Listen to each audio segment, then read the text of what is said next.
right? Those are left open. Those are hot picks. We'll see if they go that route or they want to do something else here. Well, I agree with how Philippines is doing right now with the prio of the Brody. They took out the Navarro, you mentioned, that's so effective. But okay. Neither. Neither of it. We're going to the Nether Realm. Nether Realm, we have Turlois Puissance, and also with the just having not seeing the Paquito or the Franco, or even the Kaja Kadita on this game, gives so much freedom for Brody to actually roam around. Landing those hits correctly, using the torn apart memory properly in those kind of minded distance that you get in team fights. I think it's a safe space still for Philippines. It changes the route though, but still what's open the table is Valentina and Fredrin would actually be beneficial also with this Brody start. if the Valentina's locked in here to go against this Faramis pick, that's throwing it back a little bit, right? to meta we were once. I don't know how people felt about that. Once really happy about, or they enjoyed or not. Still, it's an option, but neither will be picked up. There's the Fredrin, though. X-Borg as well. I think this is a great choice. And then Indonesia right away in a snap taking up this Uranus pick in the XP lane. So that's a good steal, though. Yeah, how are things falling in place here? Again, X-Borg, I think, is a great option in the sense that even if you go 0-3 like we saw in game 1, you still have impact through the course of the game just based on the way that he works, being able to push people back, kind of making them disperse with the last Insanity. Good call there, though. The response from Indonesia for the second phase of bans, they take out the Valentina. Yeah, they have sustain. You have more ways to counter the early game of a Hulk coming from an X-Borg, Uranus, getting a good amount of winning stats. Yeah. From group stages. We see it again now for the EXP. This is a great answer for longer team fights because at game number 1, we were seeing tug of war. Extended team fights, push and pull, disengage. With this kind of zone now, with this kind of access to the back line, gives so much potential for their marksman to have a good angle. But since Indonesia doesn't have their marksman yet, they ban out the Valentina. That's a good way of seeing their counter as well, for having that dash just go through you and take an ultimate out. Well, that's one way to secure it. But having a Uranus with you, this opens up also the possibility for the Beatrix to even be used again.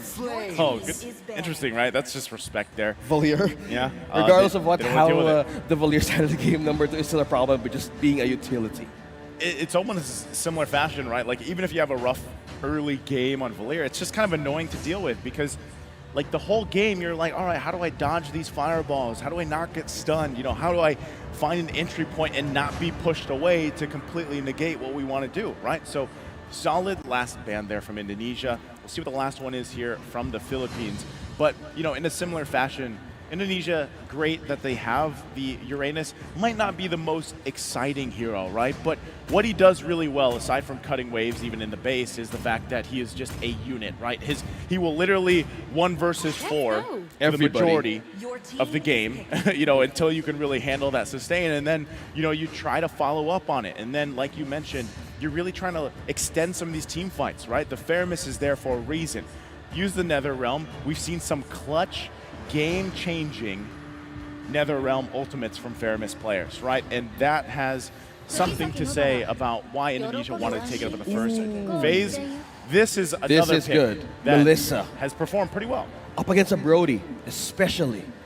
And the problem of utilizing muddles just being thrown at you and using the eyes on you, because we know how Brody maintains his distance, maintains his space just to get on with the basic hits. But this Melissa, building towards mid to late game and just land all those hits correctly, that's just distance working for you and using a lot of damage. Well, again, at this point, you have to really decide, what do you want to take here? Your last 2 picks for the Philippines, right? You need to be able to round this out really well. You still need a good magic damage hero. And there it is, Farsa.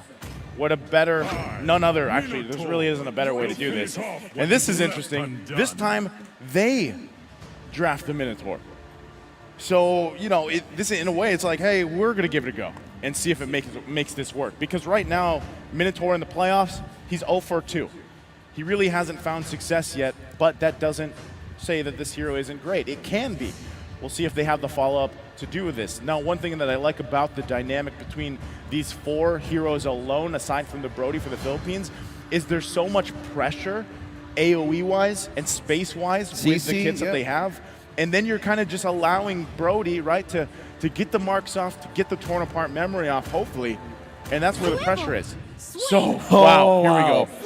A favorite for both these countries, and a favorite for a lot of viewers out there. They love to watch Fanny gameplay. In the jungle, it's going to go in the hands of Super Ken. Okay. More response. Just Indonesia surprising everybody on the last pick. It was first time was the Diggy, now the Fanny.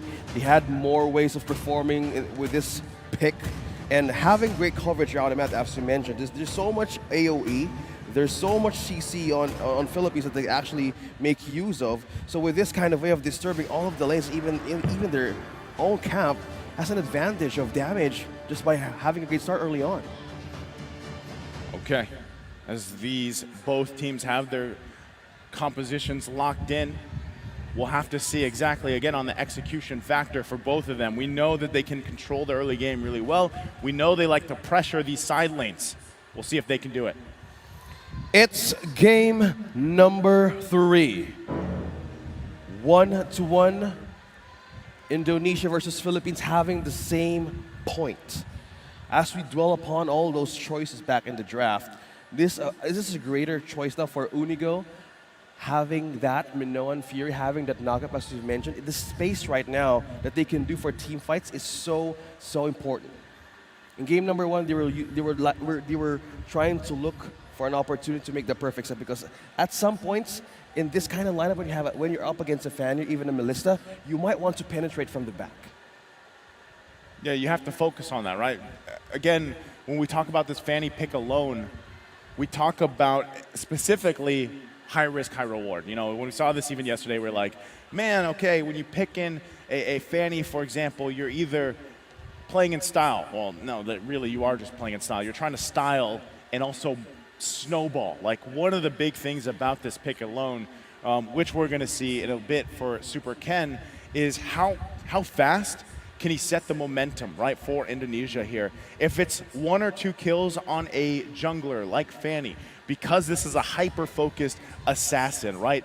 The past 2 games, man, we've seen a lot of utility tanky type junglers. Yeah. This time, it's a battle between that utility type jungler in the hands for the Philippines, and then of course you have Fanny and Super Ken. He's also, as we get a glimpse here while we still wait for a bit, Super Ken is rolling with a killing spree, right? And so now you're wondering, can you get the snowball going faster than your opposing team? That's what they're going for. So we'll see if Indonesia can execute that the way they wanted to go with this draft.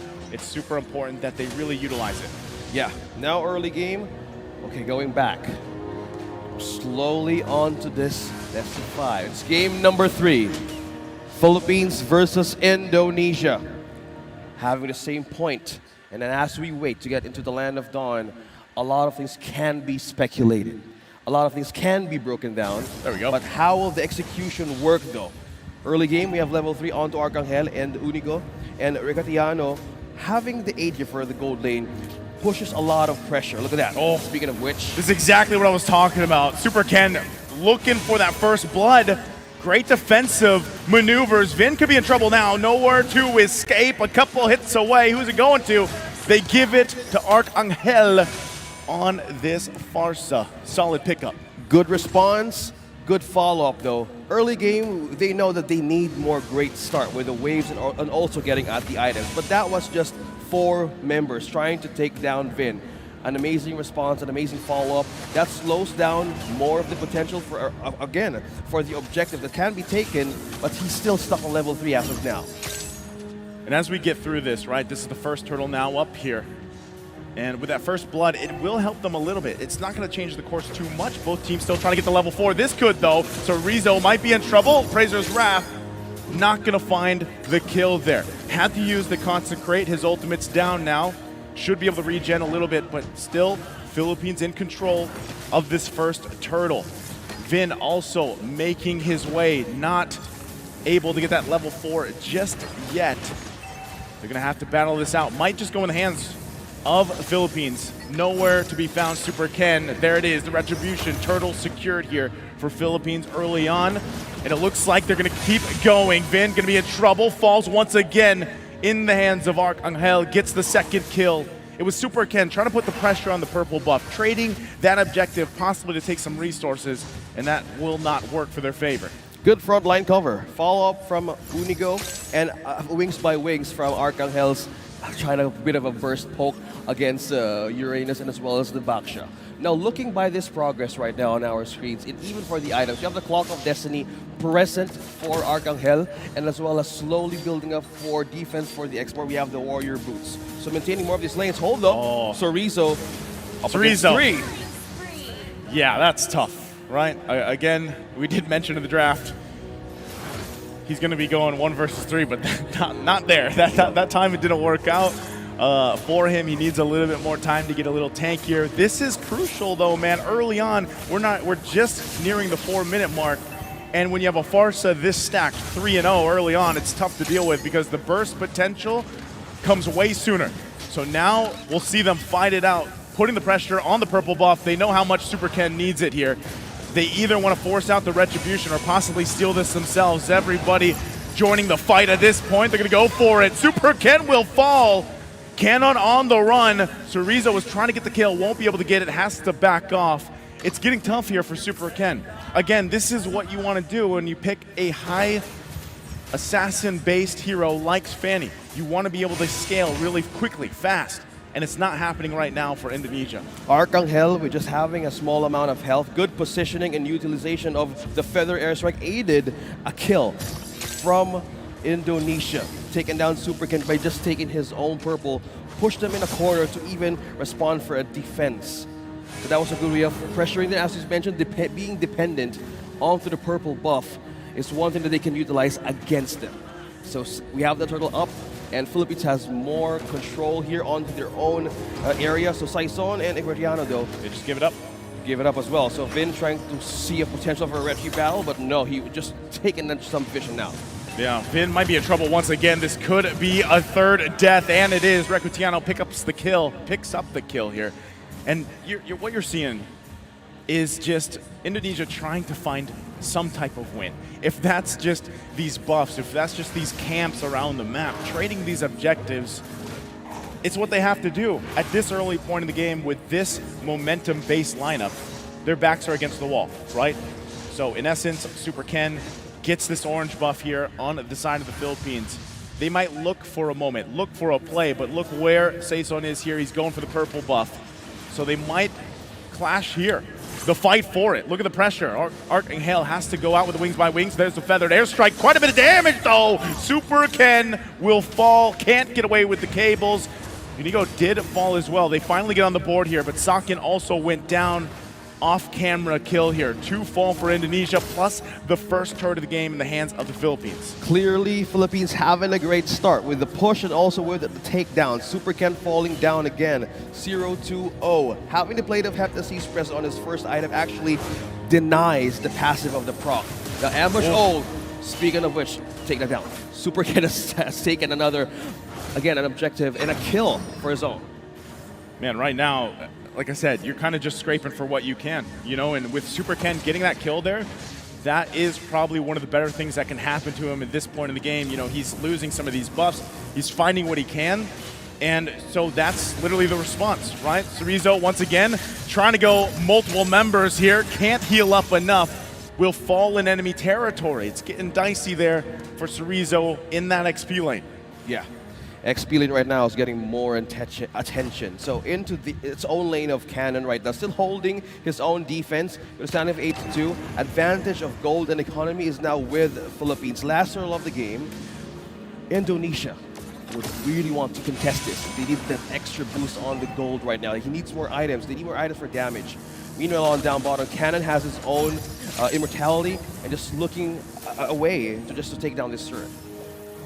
And as they go through this game, you can already see the nice lead that Philippines has garnered themselves. That's going to be another turtle for Sason. Vin, taking the brunt of the damage, is quite tanky at this point, though, despite going down multiple times. Can he hold on a little bit longer? The rest of his team not able to help him. It's just him versus 4, whittled down, taken out here by Repetiano. Another kill in the hands of this gold lane. Cerezo just trying to hold it down. This is looking rough. Oh, man, he almost got away, but paired up there. A great combination from the Philippines. Level 11. Saison on this Fredrin, onto this taunt, onto this tool. By this alone, adding so much engage, so much gank on the own lane. Speaking of which, Super Ken now being spotted down, being spotted up by Cannon and Saison. Rugadiano now has the Wind of Nature, and this might be a greater chance to even hold the front line, but just being and connecting more of his hits. But now we can't actually move out or trying to remove Sakan out of the picture. He's building up with his items. He has the corrosion side, he has the DHS, probably building up to amplify those basic hits. Having or using the models right away in these kind of team fights can actually work for Indonesia. This is tough. The assault in the mid lane. Tier 1's the focus here. Vin will take the brunt of the damage. Isn't able to keep them at bay. Canon goes in with the last insanity, finds another kill. So Rizzo falls for the 4th time here. It's getting tough. Moreno now looking to hold down the mid lane as much as possible. Has to flicker out too. You wonder if it was worth it even going that far in the mid lane. And now down a flicker here. 20 seconds away from this Lord. 3 turtles taken by the Philippines. Is Indonesia actually in a position to contest this? They're gonna lose the purple as well for Super Ken. He doesn't have that. This buff right here, stolen by the Philippines, is super crucial for a hero like Super Ken on this Fanny. If he doesn't have it, he loses a lot of that ability to move around, and that's why he's planning himself, taking a risk to possibly get another. Look at the damage. Arcangel, he gets him off camera, but around the buff. So they lose a member. Can they somehow contest this Lord down? A lot of magic damage. Gonna be going for it. Torn apart memory. Recutiano trying to save this fight. Goes in with the jump. No Fury from Unigo. Huge setup though. Turning it around. Double kill already. Last insanity going to use. Here's Super Ken. Can he turn it around? He goes in, gets the killing spree, and gets out of dodge. The Lord will reset. What an advantage. Trying to get the first kill. Recutiano is not yet stopping. That is a 6-1 and 4 onto this Brody. Eyeing the first tier turret in mid. Philippines takes it down and has a better way in taking this Lord. They might start it up here. They know that in just a couple seconds, Saison will be up. He'll make his way to this Lord if they need him. But Super Ken, mobile as he is, will get here for the information, the possibility to steal the Lord away. They're gonna hold it up, it resets. Again, both teams fighting for this first Lord of the game. This will help them push into each other's bases, focusing on these turrets. They're gonna go ahead and give it a go. Vin goes in, rolls in. Super gonna Ken get dragged a little bit. Look There's the Super knock Ken, up. though. He's in trouble, will fall. Super Ken is still waiting. Down a member. Vin is Looking gone. for a chance. Gonna come down to the retribution. Unigo He's gonna spotted. spot him out. Can he go in? No, it's secured by Saison. And Super Ken has to get out. Okay, now all of the objectives slowly being cleaned up by Philippines, forcing them to attack. Super Ken dropping on half HP. Cannon as well securing most of the front line and just pushing towards the mid lane. We have a follow-up also from the Lord up top. Defensive-wise, or defense item-wise, Philippines has more ways to answer the sustain of a Faramis right now against Moreno. So for Indonesia, look at this. They're working down from an 8,000 gold deficit. Super Ken is left to decide, what do I do? Is it to get a kill here on Recutiano? He's gonna go ahead and try. Wind of Nature already popped. He has a couple of marks on him. Torn apart memory! Will not be able to get him because of the range. He stays alive for now. That was so close. That was really close. If he had an extra distance, he could have gone down right away. He's cabling. He's cable We need man. to check the defense department right now of Indonesia. We have Oracle and Dominance Ice present for the Uranus, a bit of a frontline cover, but for their own roam. We have the COD, we have the Lightning Truncheon, we have Mana. He has more ways to respond and to complete more of the CDR. Okay, they're going to go ahead and assault the base here. First Lord of the game will be able to get them a turret. Vin taking quite a bit of damage. Has nowhere to go.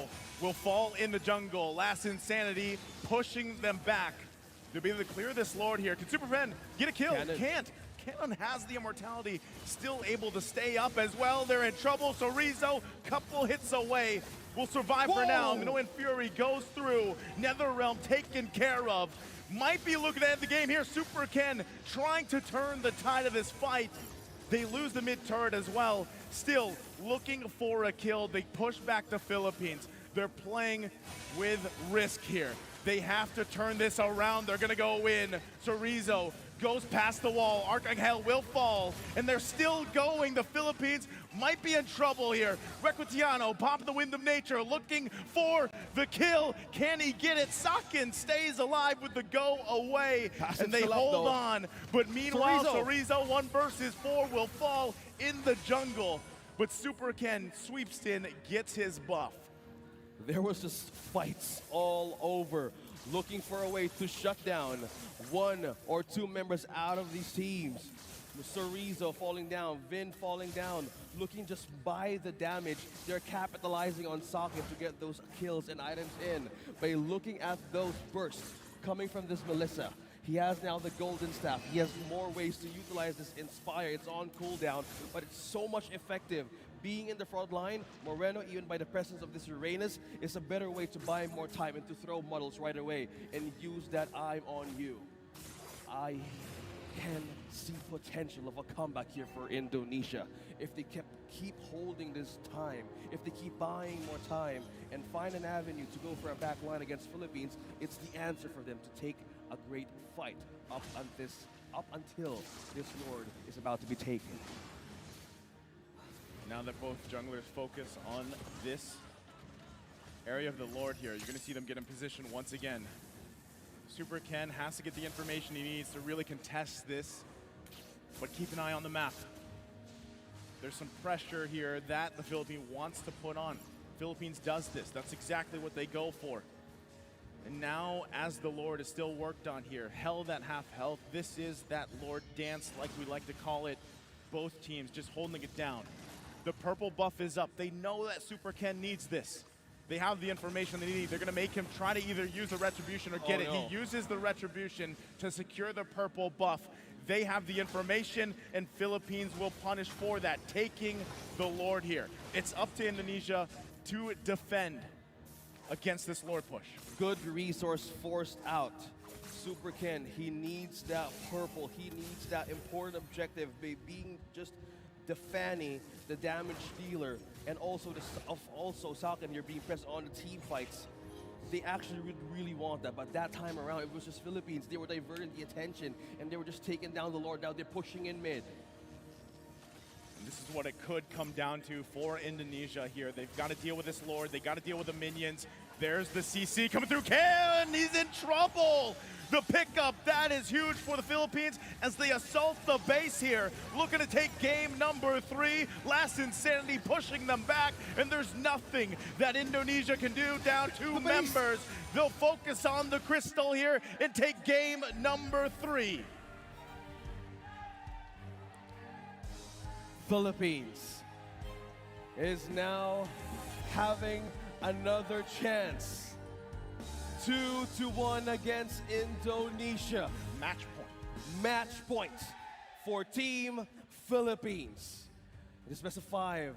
Slowly. What a great start. A dominating, strong start from Philippines. This is what I was saying. Anytime you see a Fanny, there's a reason why a lot of fans love to see it, because of the fact that it is a very risky pick. And you could see as that game unfolded how much attention the Philippines was putting on the resources, on the buff. The most important one there, the purple buff for that Fanny, really putting the pressure there, down to that time where it was, do you want to use your Retribution for this purple buff, or do you want to actually come here and probably contest this Lord? Two things. It's hard to decide from there, right?